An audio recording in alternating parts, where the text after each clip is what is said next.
Bismillahirrahmanirrahim. Assalamualaikum warahmatullahi wabarakatuh. Saya atas nama Muhammad Fendi Khalifah Rahman, NIM 2018 096011622. Ya, saya akan menjelaskan tentang media dan teknologi pembelajaran, yaitu tentang judul media cetak yang dibimbing oleh Bapak Fikri Farihin MPD. Kami dari kelompok 3 akan menjelaskan tentang media cetak. Media cetak hingga saat ini masih banyak yang digunakan sebagai sarana untuk mendapatkan informasi dan pengetahuan yang diperlukan oleh penggunanya. Walaupun teknologi digital telah berkembang dengan sangat puas, media cetak dengan segala keunggulannya tetap digunakan sebagai media untuk memperoleh dan mendiseminasikan substansi informasi dan pengetahuan dari narasumber yang pada halayak. Yang selanjutnya yaitu manfaat media cetak. Untuk manfaatnya sendiri ada beberapa, di antaranya yang pertama menyampaikan informasi dan pengetahuan yang diperlukan oleh pembaca. Yang kedua yaitu memotivasi terciptanya perilaku tertentu dari diri pembaca. Untuk yang ketiga yaitu memberikan instruksi atau arahan bagi pembaca tentang melakukan suatu aktivitas. Untuk yang selanjutnya yaitu ragam media cetak. Dalam media cetak biasanya digunakan untuk menyampaikan informasi dan pengetahuan tentang suatu objek. Yang pertama yaitu buku teks, buklet, brosur, koran, dan majalah, yaitu merupakan contoh dari ragam media cetak yang memuat informasi dan pengetahuan tentang suatu subjek yang diperlukan oleh pembaca. Untuk buku teks sendiri adalah ragam media cetak dengan yang berisi deskripsi tentang konsep-konsep dalam bidang keilmuan tertentu. Untuk yang kedua yaitu buklet. Buklet sendiri dapat diartikan sebagai buku yang berukuran relatif kecil yang memuat informasi dan pengetahuan praktis ilmu tertentu. Karena bersifat ukurannya yang lebih kecil daripada ukuran sebuah buku, maka informasi dan pengetahuan yang terdapat dalam buklet pada umumnya dibahas secara ringan dan mudah untuk dipahami oleh sasaran pembaca. Yang selanjutnya yaitu brosur. Untuk brosur sendiri merupakan lembaran yang digunakan untuk menyampaikan informasi dan pengetahuan tertentu kepada pemirsa. Brosur sendiri dapat berisi informasi dan pengetahuan tentang cara atau metode yang perlu dilakukan untuk menyelesaikan tugas dan pekerjaan. Yang selanjutnya yaitu koran. Koran sendiri dapat diartikan sebagai sumber informasi dan berita terkini tentang tokoh dan peristiwa terjadi, yaitu informasi penting yang dapat dalam koran yang disimpan dalam bentuk clipping berita. Yang selanjutnya yaitu majalah. Majalah sendiri adalah salah satu ragam media cetak yang memuat bahan-bahan bagi pemirsa tertentu. Seperti penerbitan majalah kerap dikaitkan dengan interest dan sasaran pembacanya. Yang selanjutnya yaitu menggunakan media cetak sebagai sumber informasi pengetahuan dapat memberikan beberapa keuntungan bagi penggunanya. Yang pertama yaitu memiliki bentuk ringkas dan bersifat portable.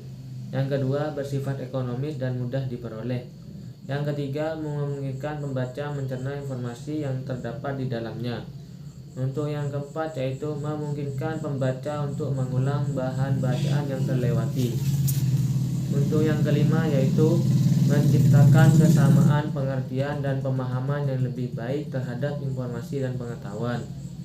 Jadi, media cetak sendiri memiliki bentuk fisik ringkas yang memungkinkan untuk membawa sehingga memudahkan pengguna untuk membuka dan membacanya yang saat diperlukan. Karena media cetak sendiri sangat bersifat ekonomis, mudah untuk memperoleh dan mudah untuk digunakan. Dan media cetak sendiri dapat memberikan kesempatan kepada pembaca untuk mencerna isi informasi yang terkandung di dalamnya. Pengguna media cetak memungkinkan pembaca untuk mengulang bagian dari bahan bacaan yang melewati sebelumnya. Karena media cetak sendiri mampu menciptakan kesamaan pengertian dan pemahaman yang lebih baik terhadap informasi dan pengetahuan di kalangan pembaca. Selain demikian, beberapa keunggulan media cetak juga memiliki kelemahan, yaitu tidak dapat menampilkan unsur gerak dan unsur suara, dan hanya dapat diperlihatkan oleh medium lain, yaitu medium audio visual. Walaupun menulis sudah berusaha untuk menjelaskan informasi dan pengetahuan dalam bentuk tulisan, seringkali pembaca mengalami kesulitan dan memahami uraian atau deskripsi tentang konsep yang terdapat di bahan ajar cetak. Baik, sekian yang bisa saya sampaikan. Untuk selanjutnya bisa diteruskan oleh teman saya. Wabillahi taufiq wal hidayah. Wassalamualaikum warahmatullahi wabarakatuh. Bismillahirrahmanirrahim. Assalamualaikum warahmatullahi wabarakatuh. Nama saya Muhammad Afifi Khalil, NIM 2018 96111621. Saya akan menjelaskan tentang fungsi media cetak. Secara umum, fungsi bisa diklasifikasikan menjadi 3 jenis. 1. Sebagai alat bantu dalam belajar, 2. Sebagai bahan pelatihan, 3. Sebagai bahan yang berisi informasi dan pengetahuan utama yang harus dipelajari. Sebagai alat bantu belajar, penggunaan media cetak bertujuan untuk memberikan arahan dan petunjuk secara tahap demi tahap tentang cara-cara yang perlu dilakukan oleh seseorang yang untuk mengerjakan suatu jenis tugas dan pekerjaan. Isi informasi yang terkandung di dalam bahan ajar cetak merupakan sumber informasi dan pengetahuan yang akan digunakan secara individual oleh pembaca. Pembaca dalam hal ini diminta untuk mengakui petunjuk tentang cara-cara dan prosedur yang perlu dilakukan dalam menjalankan suatu tugas dan pekerjaan. Media cetak pada dasarnya dapat digunakan sebagai petunjuk untuk memahami 1. Bagaimana merakit dan mengoperasikan sebuah peralatan atau mesin. 2. Pemecahan masalah dan upaya untuk memperbaiki atau memelihara peralatan. 3. Menjelaskan langkah-langkah atau prosedur yang diperlukan oleh seseorang untuk melakukan suatu tugas dan pekerjaan. Seperti yang telah dikemukakan sebelumnya, medium cetak dapat digunakan secara individual tanpa bantuan siapapun. Oleh karena itu, informasi dan pengetahuan yang dimuat dan pertujuan yang akan dicapai harus ditulis sejelas mungkin di dalam medium cetak.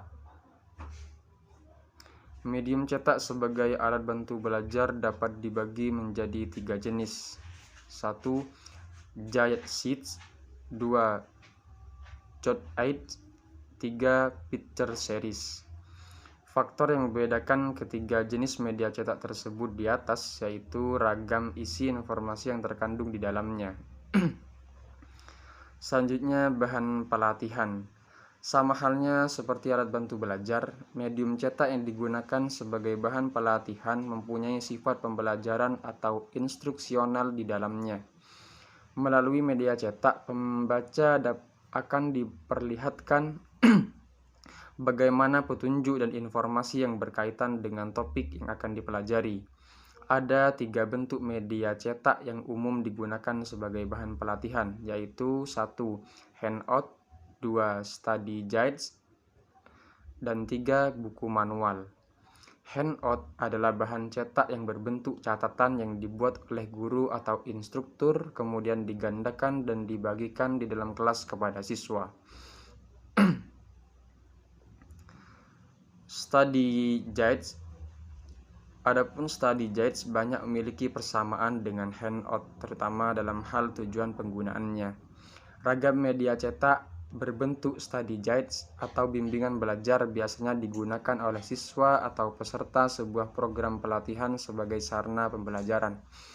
Oleh karena itu, kedua media tersebut harus memuat dan mampu menyampaikan informasi dan pengetahuan yang perlu dipelajari secara jelas. Selanjutnya, buku manual. Buku manual umumnya berisi petunjuk praktis tentang cara menyelesaikan suatu jenis pekerjaan atau tentang cara kerja sebuah peralatan tertentu. Penggunaan buku manual dalam hal ini ada pada instruktur yang akan melatih peserta atau trainee dalam sebuah program pelatihan. Ragam media cetak lain yang juga dapat digunakan sebagai bahan untuk memperoleh informasi dan pengetahuan antara lain yaitu 1. Brosur, 2. Newsletter, 3. Laporan tahunan, 4. Clipping, 5. Bahan komplikasi. Sekian yang dapat saya jelaskan. Atas kekurangannya mohon maaf yang sebesar-besarnya. Assalamualaikum warahmatullahi wabarakatuh. Bismillahirrahmanirrahim. Assalamualaikum warahmatullahi wabarakatuh. Alhamdulillahirabbil alamin wa bihi nasta'in wa ala muluddin yaudin. Salatan wa salaman alaika ya habiballah sayyidil mursalin wa ala alihi wa azwajihi wa dzurriyyati ikhwanihi ajma'in, amma ba'd. Hadratul kiram yang kami muliakan, takzimi dosen pengampu Bapak Fikri Farihin.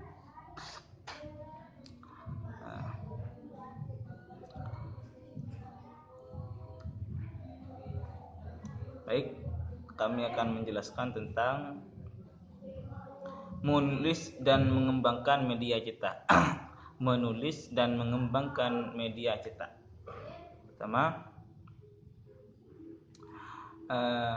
media cetak sebagai sarana untuk mendapatkan informasi dan pengetahuan yang dibutuhkan, telah memberi kontribusi yang signifikan terhadap kemampuan ilmu sebagai teknologi pengembangan budaya di masyarakat, sehingga kita mengetahui itu secara lebih luas melalui media cetak seperti buku dan lain semacamnya. Kemudian, pengadaan bahan dan media cetak pada perpustakaan dapat dilakukan melalui beberapa cara, yaitu menggunakan bahan yang sudah tersedia, ya, itu bahan media cetak perpustakaan menggunakan bahan yang sudah tersedia, yang sudah ada. Kemudian terus yang nomor 2, mengembangkan sendiri. Dikembangkan yang ada itu sudah dikembangkan, dipelajari, dipahami lebih luas, secara luas. Kemudian yang nomor 3, membeli sesuai dengan keperluan. Jadi hanya keperluannya saja, sebutuhnya saja. Terus kemudian hal yang perlu diperhatikan dalam memanfaatkan bahan atau media cetak yang telah tersedia. Hal yang perlu diperhatikan, yang pertama yaitu isu atau topik pada bahan. Itu isu pada topik pada bahan atau media cetak yang atau informasi bahan yang ada. Yang pertama yang harus diteliti adalah isu atau topik pada bahan. Itu isunya apa.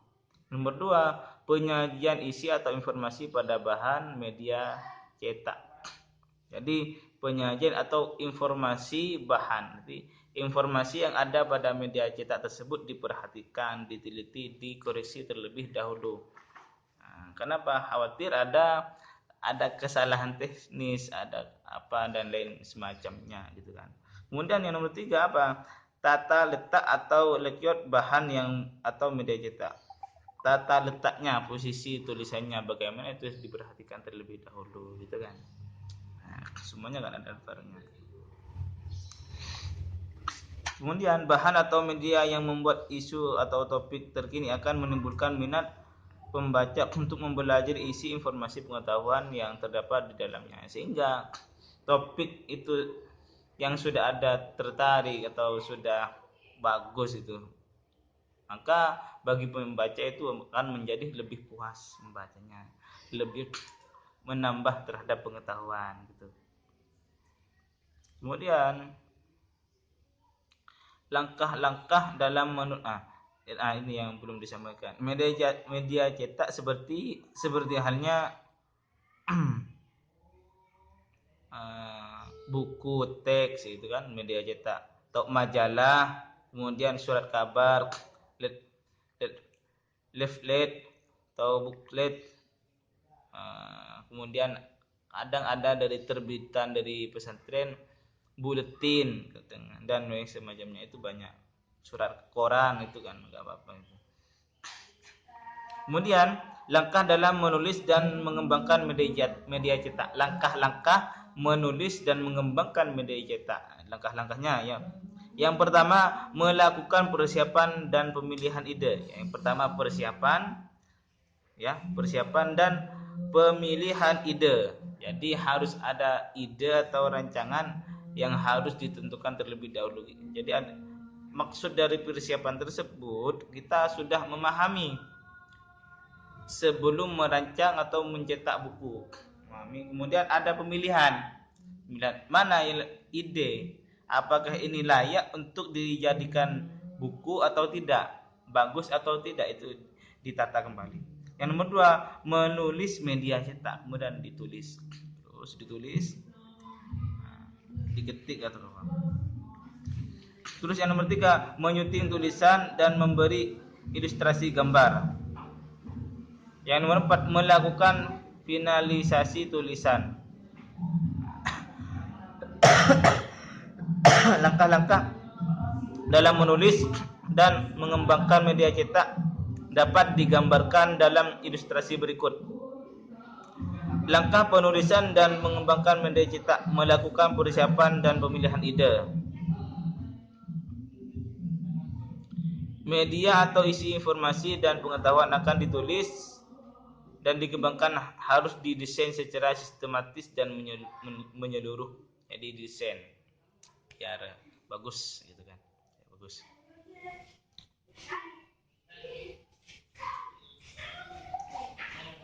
Terus di sini ada berikut merupakan hal-hal yang perlu diperhatikan agar tulisan Anda menjadi efektif.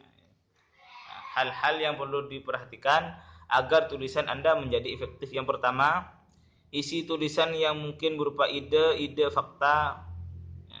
Isi tulisan yang mungkin berupa ide-ide ya. Fakta, aktual ya, benar. Kemudian peristiwa, kejadian, prosedur atau informasi lainnya harus disusun secara sistematik, secara beraturan, sehingga arus informasi dan pengetahuan yang ditulis akan mengalir secara rutut dan logis gitu. Dengan kata lain, menyusun informasi pengetahuan dalam media cetak harus memperhatikan konsep-konsep yang perlu diketahui dalam artian rapi gitu kan. Kemudian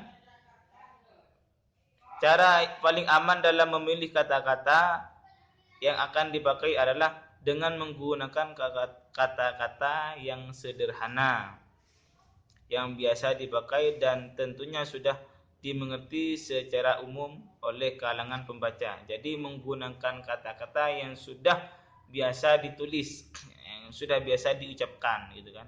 Bahasa yang sederhana pada umumnya. Jika istilah teknis harus dicantumkan. Terus 3, konsistensi juga merupakan faktor yang perlu diperhatikan. Maksud dari konsistensi ini yaitu kesinambungan huruf besar dan kalimat. Jadi sesuaikan mana yang harus tulisan besar, mana yang tulisan kecil, harus disesuaikan. Terus kemudian kalimat-kalimat yang pendek akan lebih mudah untuk dimengerti daripada kalimat panjang, kompleks dan mengandung beberapa anak kalimat. Mungkin hanya itu yang saya dapat saya sampaikan, kurang lebihnya mohon maaf. Assalamualaikum warahmatullahi wabarakatuh.